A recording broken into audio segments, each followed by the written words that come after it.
ലോണാവാലയിൽ കനത്ത മഴയെ തുടർന്ന് വെള്ളച്ചാട്ടത്തിൽ കുടുംബം ഒലിച്ചുപോയ സംഭവത്തിൽ കൂടുതൽ വിവരങ്ങൾ പുറത്ത്. 7 അംഗ കുടുംബമാണ് ഒലിച്ചുപോയത്. സംഭവത്തിൽ 5 പേർ മരിച്ചു. 2 പേർ മാത്രമാണ് രക്ഷപ്പെട്ടത്. 2 കുട്ടികളുടെ മൃതദേഹം കണ്ടെത്താനുണ്ട്. പൂനെ സ്വദേശികളായ ഷാഹിസ്ത അൻസാരി, അമീമ അൻസാരി, ഉമേര അൻസാരി എന്നിവരുടെ മൃതദേഹങ്ങളാണ് കണ്ടെടുത്തത്.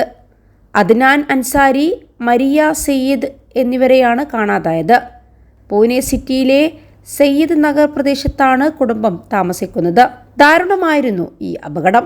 80 കിലോമീറ്റർ അകലെയുള്ള ഹിൽ സ്റ്റേഷനിൽ അവധിക്കാലം ആഘോഷിക്കാനെത്തിയതായിരുന്നു ഇവർ. നിരവധി വിനോദസഞ്ചാരികൾ ഈ സമയം പ്രദേശത്തുണ്ടായിരുന്നു. ഇതിനിടെ ഇവർ എല്ലാവരും ബുഷി അണക്കെട്ടിന് സമീപത്തെ വെള്ളച്ചാട്ടത്തിൽ കുളിക്കാനിറങ്ങി. എന്നാൽ കഴിഞ്ഞ ദിവസങ്ങളിൽ പെയ്ത കനത്ത മഴയിൽ ഡാമിൽ നീരൊഴുക്ക് വർദ്ധിച്ചതോടെ വെള്ളച്ചാട്ടത്തിന്റെ ശക്തി വർദ്ധിച്ചത് പെട്ടെന്നായിരുന്നു. ഇതോടെ ഇവർ കുടുങ്ങി. രക്ഷപ്പെടാനായി വെള്ളച്ചാട്ടത്തിന് നടുവിലെ പാറയിൽ എല്ലാവരും കയറി നിന്നെങ്കിലും ഒഴുക്ക് വർദ്ധിച്ചതോടെ പാറയും മുങ്ങി. അതോടെ എല്ലാവരും ഒഴുക്കിൽപ്പെടുകയായിരുന്നു. 21 ലക്ഷത്തോളം സന്തുഷ്ടരായ ഉപഭോക്താക്കളും 2 ലക്ഷത്തോളം തിമിര ശസ്ത്രക്രിയകളും പൂർത്തിയാക്കിയ മലബാറിലെ ഏക കണ്ണാശുപത്രി Al Salama high hospital, hospital road, Perinthalmanna. യാതൊരു വിധത്തിലുള്ള സുരക്ഷാ മാനദണ്ഡങ്ങളും ഇല്ലാതെയാണ് ഇവർ വെള്ളച്ചാട്ടത്തിൽ ഇറങ്ങിയത്.